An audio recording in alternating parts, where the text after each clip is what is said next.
فذبحها بيده الشريفة وسمى وكبر ووضع رجله على سفاحهما أو كما قال النبي صلى الله عليه وسلم. وقال تعالى في شان حبيبه ومحبوبه مخبرا وآمرا: إن الله وملائكته يصلون على النبي يا أيها الذين آمنوا صلوا عليه وسلموا تسليما. اللهم صل على سيدنا مولانا محمد وعلى آله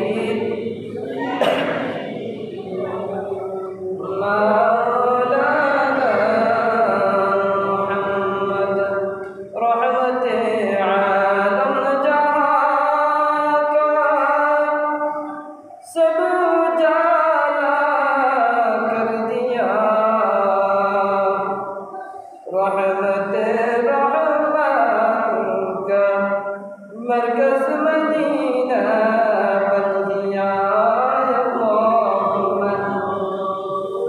صلی علی سیدنا مولانا محمد وعلى آله سيدنا مولانا محمد.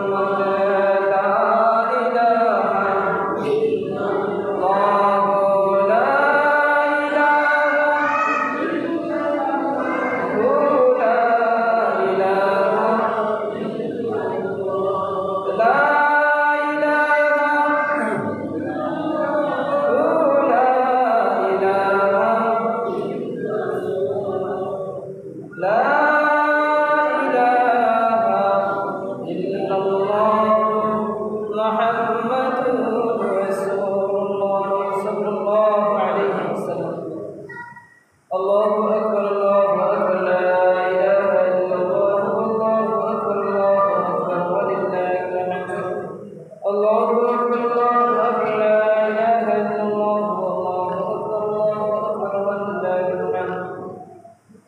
সম্মানিত মুসল্লিয়ানে কেরাম, এখন সকাল 7:07 বাজে।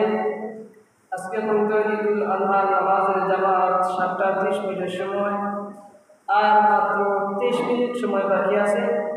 23 মিনিটের ভিতরে আপনারা মসজিদে উপস্থিত থাকার জন্য আহ্বান করছি। যথাসময়ে নামাজ আরম্ভ হয়ে যাবে। 1 মিনিট আগেও হবে না, 1 মিনিট পরেও হবে না। বাদ বাকি কথা হলো, কারো হাতের ঘড়ির মাধ্যমে হবে না, মসজিদের ঘড়ির টাইম অনুযায়ী হবে।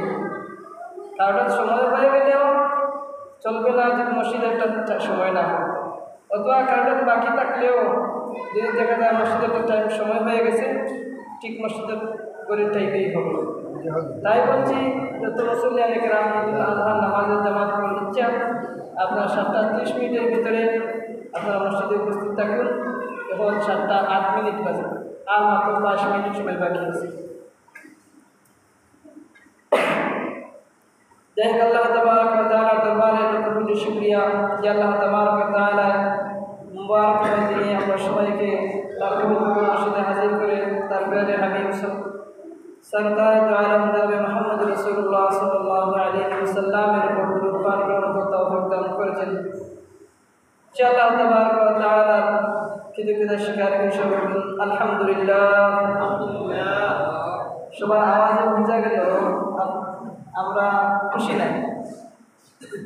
1 বছর অতিবাহিত হওয়ার পর আবার একটা ঈদুল আজহা পেয়েছি।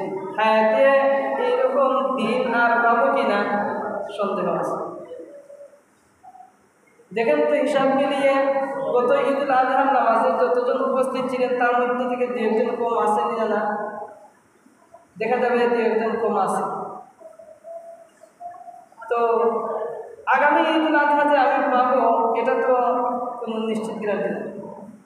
তো এখন আগামী ঈদ পাবো কি না সেটা আজ যে আল্লাহ তাআলা সুস্থ সবল অবস্থায় মসজিদে এনে হাজির করেছেন, তো কৃতজ্ঞতা আদায় করার দরকার না? এটা আনন্দময় মুহূর্ত আল্লাহ তাআলাকে স্মরণ করার জন্য আমরা কিছু সংখ্যক মানুষদেরকে আল্লাহ তাআলা তার পবিত্র মসজিদে হাজির করেছেন। তাহলে তো আল্লাহ তাআলার ভোগ বা প্রাপ্য তার কৃতজ্ঞতা স্বীকার করা, বান্দার কাছ থেকে তার কৃতজ্ঞতাটা শোনা। আমরা কৃতজ্ঞতা দিয়ে স্বীকার করছি না, তার কারণটা কি? আমাদের তো কোনো ক্ষমতা নেই। আল্লাহ তাআলা দিন এই আমাদের পাকে বলেন, পা তুমি থেমে যাও, আপনি চাইলেও আর পা চলবে না, এই জায়গায় থেমে যাবে। আল্লাহ তাআলা যদি বলেন শ্বাস তুমি বন্ধ হয়ে যাও, শ্বাস বন্ধ হয়ে যাবে, আর আপনি চাইলেও শ্বাস ছাড়তে পারবেন না, গ্রহণ করতে পারবেন না। যে আল্লাহ তাআলার হুকুমে আপনি চলাফেরা করেন, যে আল্লাহ তাআলার হুকুমে শ্বাস নিঃশ্বাস পরিত্যাগ করেন, যে আল্লাহ তাআলার হুকুমে আপনি আহার করেন, সে আল্লাহ তাআলার প্রশংসা কৃতজ্ঞতা স্বীকার করতে দুষ্কিসে কেন এত কষ্ট? তার মানে হলো এই, নবী করিম সাল্লাল্লাহু আলাইহি ওয়াসাল্লাম বলেন, ইদা সাররাতকা হাসানাতুকা ওয়া সাআতকা সাইয়্যাতুকা ফাআনতা মুমিন। তুমি তখন মুমিন, তোমাকে মনে করো তখন তুমি কোনো ভালো কাজ করো, ভালো কাজে তোমাকে আনন্দিত প্রকাশ করি, তোমার মনের মধ্যে আনন্দ পায়। ওয়া সাআতকা সাইয়্যাতুকা, তোমার দ্বারা যখন কোনো গুনাহের কাজ প্রকাশ হয়ে যায় তখন তুমি নিজে নিজে অনুতপ্ততা স্বীকার করো, নিজে নিজে ভাবো আমি গুনাহের কাজ করে ফেলেছি, এইভাবে চিন্তায় নিমজ্জিত হয়ে যাও, গুনাহের কাজের জন্য আপনি লজ্জিত হয়ে যান। তখন নবীজি বলেন, যখন এই অবস্থা তোমার মধ্যে পরিলক্ষিত হবে, তুমি অনুভব করতে পারবে, তখন তুমি মনে করবে ফাআনতা মুমিন, তুমি মুমিন। এবং আমরা ভালো একটি কাজ, এই আনন্দ মুহূর্ত আমাদের নামাজ হবে, আনন্দ প্রকাশ হবে। এই সময়ে তো আমরা ইমানদারি হিসাবে আমরা খুশি জাহির করা, এই খুশি জাহিরের মাধ্যমে আল্লাহ তাআলার কৃতজ্ঞতা স্বীকার করা। যেহেতু আমরা মুমিন, আল্লাহ তাআলা এক আল্লাহকে মানি, তার কৃতজ্ঞতা স্বীকার করতে আমরা কেন কৃপণতা করব?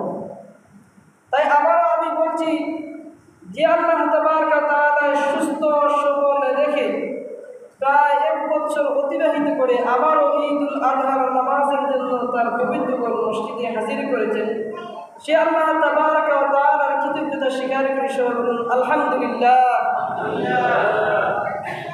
আমি আপনাদের সঙ্গে একখানা আয়াতে কারিমা নবী করিম সাল্লাল্লাহু আলাইহি ওয়াসাল্লামের অসংখ্য অগণিত হাদিসের ভান্ডার থেকে এখানে হাদিসে পাক তিলাওয়াত করেছি। যদি আল্লাহ তাবারকা তাআলা আমাকে ইখলাসের নিয়তে বলার এবং আপনাদেরকে ইখলাসের নিয়তে শোনার তৌফিক দান করেন, তাহলে আমি বলবো মা তাওফীকি ইল্লা বিল্লাহ, আলাইহি তাওয়াক্কালতু ওয়া ইলাইহি উনীব। আমিন। যেহেতু সময় স্বল্প, তাই বিস্তারিত আলোচনা করার সময় নেই, সংক্ষেপে বলি। আর এতদিন যাবত এই বিষয়ে আলোচনা করে আসছি, ধারাবাহিকতায় সেটাই। আমি গতকালকে বলেছিলাম আল্লাহ তাআলা এই আমাদের উপর যে কুরবানি ওয়াজিব করেছেন সেটা মিল্লাতে ইব্রাহিম। মিল্লাতে ইব্রাহিমের কিভাবে আল্লাহ তাআলা কোরআনুল কারীমের মধ্যে বলেন, দীনান কিয়ামান মিল্লাতা ইব্রাহিম হানিফা। আল্লাহ তাআলা বলেন ওই দিন তোমাদেরকে দেওয়া হয়েছে যে মিল্লাতে ইব্রাহিমের দিনের উপরে। তার মানে ইব্রাহিম আলাইহিস সালামের তো আমরা পড়ছি না, কিন্তু মিল্লাতে ইব্রাহিমের কিছু অনুসরণ, কিছু জিনিস আছে আমাদের ধর্মের মধ্যে। এখন যদি মনে করেন ইব্রাহিম আলাইহিস সালামের ধর্ম বা শরীয়ত আমরা পালন করছি, সেটা না। ইব্রাহিম আলাইহিস সালামের শরীয়তের কিছু জিনিস আল্লাহ তাআলার কাছে খুব পছন্দ হয়েছে, বিদায় উম্মতে মুহাম্মদের জন্য সেটা কল্যাণকর। তাই আল্লাহ তাআলা উম্মতে মুহাম্মদের জন্য কল্যাণকর জিনিসগুলো ইব্রাহিম আলাইহিস সালামের শরীয়ত থেকে উম্মতে মুহাম্মদের জন্য ওয়াজিব করে দিয়েছেন। এটা উম্মতে মুহাম্মদীর ফায়দার জন্য, উম্মতে মুহাম্মদীর মর্যাদাকে বাড়ানোর জন্য। এমনিতেই তো উম্মতে মুহাম্মদীর মর্যাদা বেশি, তারপরেও আল্লাহ তাআলা কিছু কিছু কাজের মাধ্যমে আল্লাহ তাআলার কাছে তার বান্দাদের গ্রহণযোগ্যতা বেশি নেওয়ার জন্য, পয়গম্বরদের অনুসরণের কিছু জিনিস নেওয়ার জন্য দিয়েছেন। তো আল্লাহ তাআলা ওই যে আজকের দিনে আযহা আমরা রক্ত প্রবাহিতের দিন, এই যে যেটা কুরবানির দিন, আল্লাহ তাআলা বলেন তোমার যা কিছু হবে, কুল হে নবী আপনি বলে দেন, ইন্না সালাতি নিশ্চয় আমার নামাজ, ওয়া নুসুকি আমার কুরবানি, ওয়া মাহইয়ায়া আমার জীবন, ওয়া মামাতি আমার মরণ, লিল্লাহি রাব্বিল আলামিন ওই পালনকর্তার জন্য যিনি বিশ্ব জগতের পালনকর্তা, যিনি বিশ্ব জগতের রব, ওনার জন্য। তা আমার জীবনের প্রত্যেকটা কাজ, প্রত্যেকটা কর্ম, আমি যা কিছু করব, পরিবার পরিচালনা করব আল্লাহ তাআলার জন্য। আমি গ্রাম পরিচালনা করব আল্লাহ তাআলার জন্য, দেশ পরিচালনা করব আল্লাহ তাআলার জন্য। এখন আমার যদি সব কিছু আল্লাহ তাআলার জন্য হতে হয়, তাহলে তো আল্লাহ তাআলার বিধি বিধান অনুযায়ী আমাদের তো চলাফেরা করতে হবে। আল্লাহ নবীজিকে বললেন, নবী আপনি বলে দেন সালাতি, আমরা এই যে কুরবানির আগে যে নামাজটা করবো কিসের জন্য, কার জন্য করবো? আল্লাহ তাআলার জন্য। কার জন্য করবো? কিছু কথা বলেন, যেহেতু কিছু লোক সামনে আছে, কিছু বললে ভালো হবে। আমরা যে আল্লাহ তাআলা বললেন নবীজি আপনি বলুন আমার নামাজ, আমার কুরবানি আল্লাহ তাআলার জন্য। তাহলে আমরা কুরবানির আগে যে নামাজটা করবো কার জন্য করবো? আল্লাহ তাআলার জন্য। কার জন্য? আল্লাহ তাআলার জন্য। আমি যে কিছু সময় পরে নামাজের শেষ করার সাথে সাথে যে গরুটা জবাহ করব, সেটা কার জন্য? আল্লাহ তাআলার জন্য। আমার নামাজটা যদি হয় আল্লাহ তাআলার জন্য, আমার কুরবানিটা যদি হয় আল্লাহ তাআলার জন্য, তাহলে তো ঠিকই ঈদ মানে আনন্দ, ঠিকই আনন্দ। কেন আনন্দ হবে না? কারণ যখন আমার এই ইবাদতটা আল্লাহ তাআলার জন্য হবে, তখন আল্লাহ তাআলার জন্য যখন আমার কুরবানিটা হবে, তখন আল্লাহ তাআলা আমার অভিভাবক হয়ে যাবেন। আমার আল্লাহ যখন আমার অভিভাবক হয়ে যাবেন, তখন তো আমার কোনো চিন্তার কোনো কারণ নাই, তখন তো কোনো আমার ভয়ের কোনো কারণ নাই। আল্লাহ তাআলা বলেন আমার জন্য আমার বান্দা যখন নামাজ পড়ে, আমার বান্দা যখন আমার জন্য কুরবানি করে, আমি ওই বান্দাদের অভিভাবক হয়ে যাই। আল্লাহু ওয়ালিয়ুল্লাযীনা আমানু ইউখরিজুহুম মিনাজ-যুলুমাতি ইলান-নূর। আল্লাহ তাআলা বলেন আল্লাহু ওয়ালিয়ুল্লাযীনা আমানু, ওই সকল ঈমানদারদের অভিভাবক আমি, যারা ঈমান এনেছে, যারা সব কিছু আমার জন্য করে, ওয়ালিয়ুল্লাযীনা যারা আমার বন্ধু হয়ে যায়। বন্ধু কারা? আমানু যারা ঈমানদার। ওই আমার বন্ধুরা আমার বান্দাদেরকে আমি তাদের অভিভাবক হইলাম, গার্ডিয়ান হলাম। হয়ে লাভটা কি হবে? তাদের লাভ হলো ইউখরিজুহুম মিনাজ-যুলুমাতি ইলান-নূর। আল্লাহ তাআলা বলেন আমি আমার ওই সকল বন্ধুদেরকে আমি ইউখরিজুহুম মিনাজ-যুলুমাত অন্ধকারাচ্ছন্ন থেকে টেনে টেনে ইলান-নূর আলোর দিকে আমি ধাবিত করব। আল্লাহ তাআলা যদি কেউ গার্ডিয়ান হয়ে অন্ধকার থেকে আলোর দিকে নিয়ে আসেন, তাহলে শয়তানের প্ররোচনায় আপনি আর অন্ধকারের দিকে গুনাহের কাছে যেতে পারবেন না। আপনি অল্প করবেন আল্লাহ তাআলার জন্য, আল্লাহ তাআলা আপনার জন্য 10 গুণ বর্ধিত করবেন। আল্লাহ তাআলা বলেন মান জাআ বিল হাসানাতি ফালাহু আশরু আমসালিহা ওয়া মান জাআ বিস সাইয়্যাতি ফালা ইউজজা ইল্লা মিথলাহা।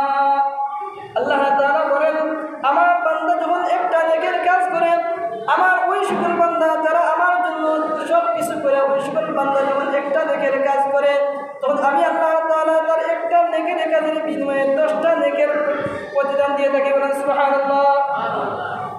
আর আমার বান্দা যখন সব কিছু আমার জন্য করে, তার কিছু কিছু গুনাহের কাজ হয়ে যায়, বান্দা তো তার মনের অজান্তে অথবা জেনে অনেক কিছু গুনাহের কাজ করে ফেলে, আমি বান্দার উপর দয়ার পরশ হয়ে যখন একটা গুনাহের কাজ করলে একটাই গুনাহ লেখাই আর দ্বিতীয়টা লেখাই না, তাহলে আমার অভিভাবক আল্লাহ তাআলা বলেন লাভ কি?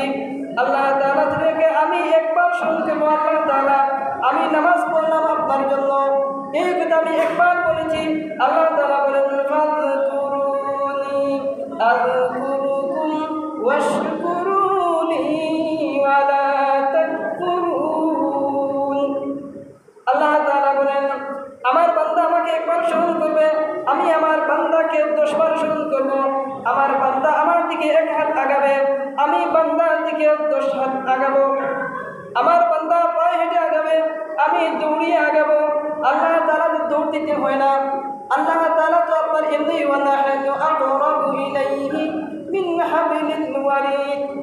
এর মানে হলো আমার বান্দা ভালো কাজ করার জন্য একটু আগাবে, আমি তাকে তড়িৎ গতিতে আমি তাকে ভালো কাজের দিকে পৌঁছে দিই, তবে চেষ্টা করবে বান্দা। তো এই যে ওয়ানুসুকি আমার কুরবানিটা হবে আল্লাহ তাআলার জন্য। তো আল্লাহ তাআলার জন্য যে আমার কুরবানিটা হবে, এই কুরবানিটা যে দিচ্ছি আল্লাহ তাআলার কি লাভ আছে? আল্লাহ তাআলার তো কোনো ফায়দা নেই। আল্লাহ তাআলা বলেন আমার কোনো তো এই কুরবানির গরুর গোশত আমার দরকার নেই, রক্তের দরকার নেই, কোনো কিছুর দরকার নেই, একমাত্র বান্দার আত্মসমর্পণটা আমার কাছে খুব প্রয়োজন। আমার কাছে সবচেয়ে গ্রহণযোগ্য জিনিসটা হলো তার আত্মসমর্পণ। যখন বান্দা একটা পশু জবাহ করে তার শির অবনত করে যখন বলে কুল ইন্না সলাতি ওয়া নুসুকি ওয়া মাহইয়ায়া ওয়া মামাতি লিল্লাহি রাব্বিল আলামিন লা শারীকা লাহু ওয়া বিযালিকা উমিরতু আনা আউওয়ালুল মুসলিমিন। এই কথা বলে যখন বলে লা শারীকা লাহু, আল্লাহর সাথে কোনো শরীক নাই, ওয়া বিযালিকা উমিরতু আনা আউওয়ালুল মুসলিমিন, এই কথা যখন বলে আত্মসমর্পণ করে বান্দা গরু জবাই করার সময় যখন এই দোয়াটা পড়ে তখন আল্লাহ তাআলার সামনে সে আত্মসমর্পণ করে। ওই আত্মসমর্পণ জিনিসটা হলো যখন বান্দা বিনয়ের সহিত আল্লাহর সামনে দাঁড়ায়, তখন আল্লাহ তাআলা ওই কুরবানির সব গুনাহকে বান্দায় বুঝত হয়, বান্দায় গরুর চামড়া ব্যবহার করে বান্দার জন্য সব কিছু থাকে, কিন্তু ওই যে আত্মসমর্পণটা ওয়ালাকিন ইয়ানালুহুত তাকওয়া মিনকুম, ওই যে আত্মসমর্পণ করে আল্লাহ তাআলাকে ভয় করে গরুটা জবাহ করে, ওই ভয় জিনিসটা ওই আত্মসমর্পণটা আল্লাহ তাআলার কাছে খুব পছন্দনীয়। এটাই আল্লাহ তাআলা দেখেন, ওই জিনিসটা যদি আল্লাহ তাআলার কাছে পৌঁছে দেয় তখন বান্দার কুরবানিও সফল, তার নামাজ পড়ানো সফল। এই বান্দার যদি এই আত্মসমর্পণটায় যদি ভুল করে ফেলে তখন তার নামাজও বিফল, তার কুরবানিও বিফল। তখন আমাদের আত্মসমর্পণের কাছেই হলো আমার সব কিছু গ্রহণযোগ্যতা। সময় তো মুসলিয়ানা কিরাম, এখন 7:22 বাজে, আর মাত্র 8 মিনিট সময় বাকি আছে। 8 মিনিটের ভিতরে আপনারা সবাই উপস্থিত থাকবেন। 8 মিনিটের ভিতরে যদি পরে কেউ আসেন, এসে আর কাউকে দায়ী করতে পারবেন না, যেহেতু আগে ঘোষিত সময়। তো আল্লাহ তাআলার কাছে যখন আমি আত্মসমর্পণ করব, আমার দিলটাকে নরম করতে হবে, আমার দিলের মধ্যে আমিত্বতা থাকবে না। এখন কথা এই জায়গায় এসে যায়, কিছু বলবেন তাহলে তো যারা কুরবানি করেন তাদের জন্যই মনে হয় আনন্দিতের কথা, আমাদের জন্য নাই নাকি? বলে না, আপনার জন্য, আপনাকে আল্লাহ তাআলা তৌফিক দিচ্ছেন না। আপনি যে নামাজটা যখন পড়বেন, নামাজ পড়বেন তখন আপনার দিলে এই আকাঙ্ক্ষাটা যেন থাকে, কুল ইন্না সলাতি, নিশ্চয় আমার নামাজ, ওয়া নুসুকি, আমি কুরবানি না করলেও আমার জীবনটা যেন আল্লাহ তাআলার জন্য কুরবান হয়, ওয়া নুসুকি ওয়া মাহইয়ায়া, আমার এই জীবনের প্রতিটা কাজ, এই জীবনটা যেন আল্লাহ তাআলার জন্য ব্যয় করে যেতে পারি, ওয়া মামাতি, আমার মরণের সময় যেন আল্লাহর কথা স্মরণ থাকে, আল্লাহর এই ধর্মের কথারে আমি মেনে গিয়ে যেন আমি ইস্তেকামত অটল যেন থাকতে পারি, ওয়া মামাতি, মৃত্যুবরণটা যেন আমার এমন হয় সব আল্লাহ তাআলার জন্য হয়। তখন হবে ওই কুরবানিটা তার যেমন যেমন সওয়াবের অধিকারী হবে, আপনি কুরবানি না দিয়েও হবে। তো আমরা তো এমন কিছু করি, আমরা তো সব কিছু বলতে গেলে আমরা দাবি করি আমরা মুসলিম, আমরা দাবি করি আমরা ইমানদার, আমরা দাবি করি আমরা আমরা সেই, আমরা সব কিছু আমাদের মধ্যে আমিত্ববাদ, এই আমিত্বটাকে আগে কুরবানি দিতে হবে। এই ঈদের জামাত থেকে আপনি নিজেকে এই আমার আমিত্ব, আমি জিনিসটাকে কুরবানি দিতে হবে। আপনার থেকে আমিত্বটাকে দূরে ফেলতে হবে, জুড়ে ফেলতে হবে।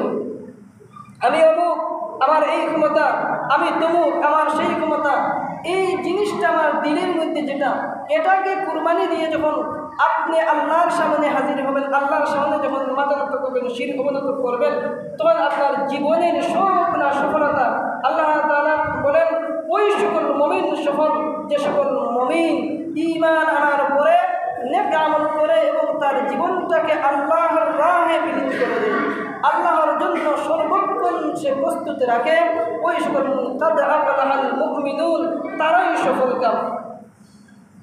আল্লাযীনা হুম ফি সালাতিহিম খাশিউন, যখন সে নামাজ পড়ে তখন বিনয় প্রকাশ করে, দিনের মধ্যে খুশু এবং খুশু।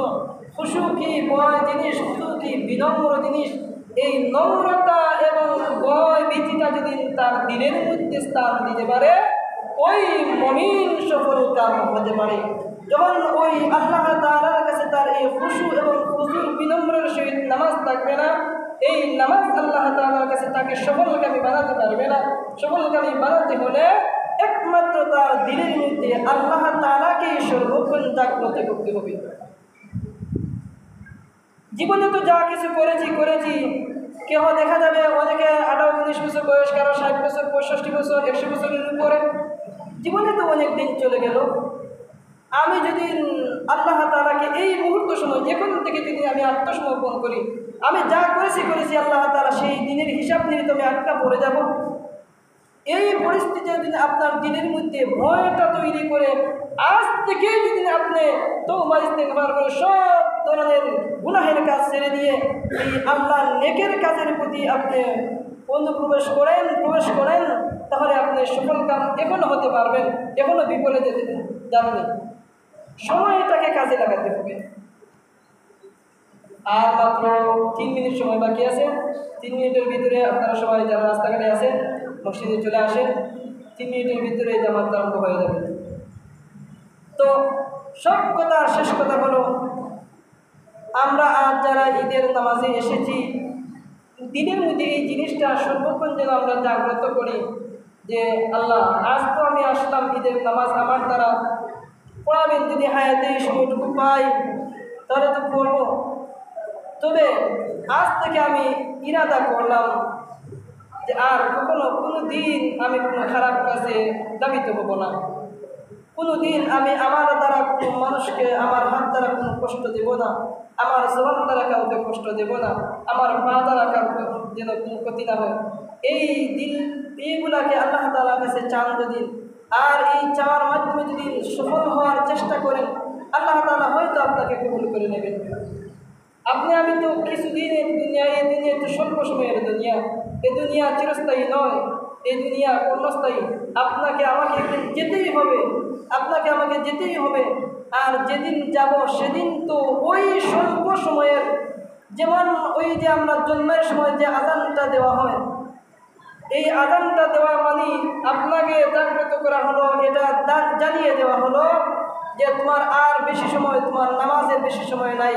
কতটুকু সময়, যে এই যেমন জোহরের আযান করে যে আযান থেকে নিয়ে ইকামতের যে সময়টুকু, ওই সময়টুকু মাত্র, ওই 15 মিনিট সময়টুকু আপনার কাছে, আপনি ওই সময়টুকুকে অনন্তকালের ব্যবস্থা করে দিতে হবে, যে কালের শেষ হবে না। তাই বলি আমরা যাই করি, আমার খুবই আনন্দিত লাগছে গতকাল থেকেই যখন দেখলাম নামাজে মানুষ পুরো একতার হয়েছে, তো খুব ভালো লাগেছে। মসজিদে ঢুকলে একটা মনের মধ্যে একটা প্রশান্তি থাকে। আর যখন মসজিদের মধ্যে দেখা যায় শুক্রবার ছাড়া কোনো মুসল্লি নাই, তখন কষ্ট লাগে এই যে আমরা তো এই মহল্লায় তো আমরা মুসলিম বাস করি। আমার কোথায় কেউ মনে আঘাত নিলেও কিছু করার নেই। আমি বলছি না আমার কোরআনে কোনো স্বার্থ নেই। আপনি যদি নামাজ পড়েন না, আমার কি আসে যায়? আপনার নামাজের হিসাব আপনি দিবেন, তবে আমি দায়বদ্ধতাকে বলি, যেহেতু আপনি আপনার মসজিদের ইমাম, আপনাদেরকে ডাকা বলা, কষ্ট দিয়ে হলেও আপনাদেরকে মসজিদের দিকে আনা। আর মাত্র 1 মিনিট সময় বাকি আছে, আপনারা যারা বাইরে আছেন মসজিদে চলে আসুন, 1 মিনিটের ভিতরেই নামাজ শুরু হয়ে যাবে। তো যাই হোক, সময় শেষ, আর কথা বাড়াবো না। তো আমার একটি